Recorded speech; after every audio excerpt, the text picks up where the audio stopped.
Dark Night of the Soul. By St. John the Cross. Book 2. Chapter 11. The beginning of an explanation of verse 2 of the first stanza. Tells how the fruit of these dark straits is a vehement passion of divine love. 1. This second verse refers to the fire of love that, like material fire acting on wood, penetrates the soul in this night of painful contemplation. Although this enkindling of love we are now discussing is in some way similar to what occurs in the sensory part of the soul, it is as different from it, in another way, as is the soul from the body, or the spiritual part from the sensory part. For this enkindling of love occurs in the spirit.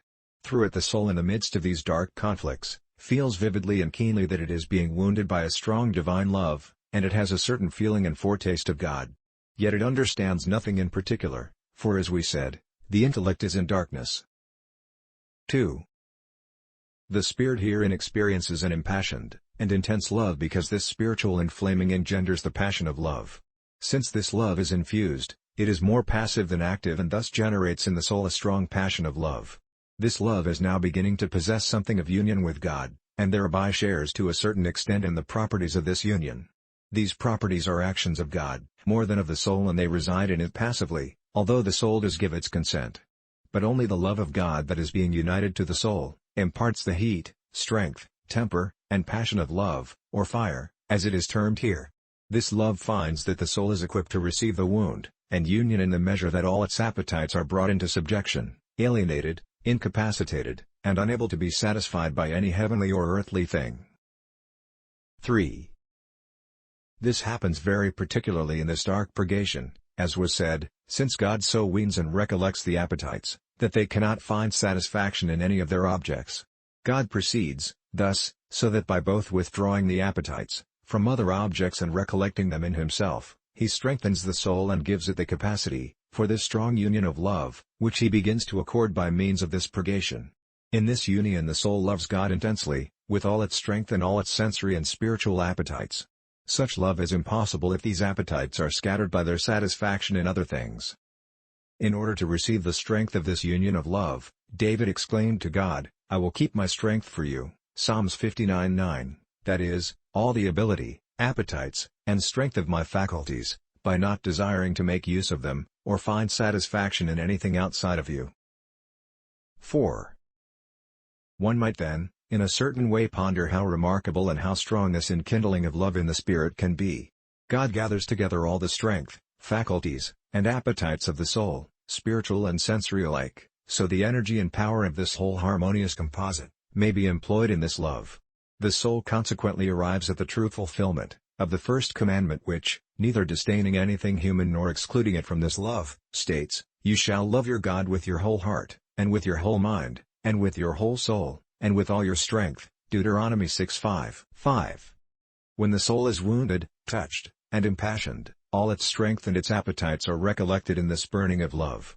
How will we be able to understand the movements and impulses of all this strength, and these appetites? They are aroused when the soul becomes aware of the fire and wound of this forceful love, and still neither possesses it nor gets satisfaction from it, but remains in darkness and doubt. Certainly, suffering hunger like dogs, as David says, these souls wander about the city, and howl and sigh because they are not filled with this love, Psalms 59:6, 14-15.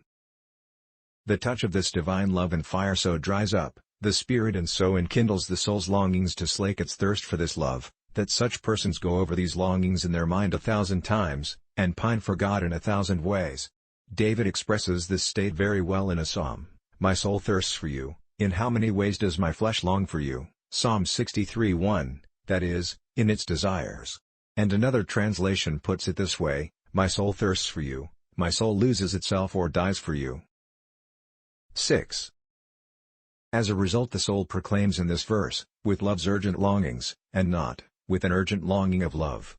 In all its thoughts and in all its business and in all events, it loves in many ways, and desires, and also suffers in its desire in many ways, and at all times and in many places. It finds rest in nothing, for it feels this anxiety in the burning wound, as the prophet Job explains, "As the servant desires the shade, and as the hireling desires the end of his work, so have I had empty months, and numbered to myself, long and wearisome nights. If I lie down to sleep, I shall say, when will I rise? And then I will await the evening, and will be filled with sorrows, until the darkness of the night. Job 7:2-4. Everything becomes narrow for this soul, there is no room for it within itself, neither is there any room for it in heaven or on earth, and it is filled with sorrows unto darkness, as Job says, speaking spiritually and from our point of view.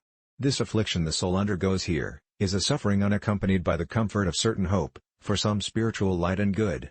One's anxiety and affliction in this burning of love, are more intense because they are doubly increased, first, through the spiritual darknesses in which the soul is engulfed, and which afflict it with doubts and fears, second, through the love of God that inflames and stimulates, and wondrously stirs it with a loving wound. 7. Isaiah clearly explains these two ways of suffering in this state, when he says, "My soul desired you in the night," Isaiah 26:9, that is, in the midst of misery. This is one way of suffering in this dark night. "Yet within my spirit," he says, "until the morning I will watch for you," Isaiah 26:9. And this is a second way of suffering, with desire and anxiety of love, in the innermost parts of the spirit, which are the spiritual feelings. Nonetheless, in the midst of these dark and loving afflictions, the soul feels a certain companionship, and an interior strength.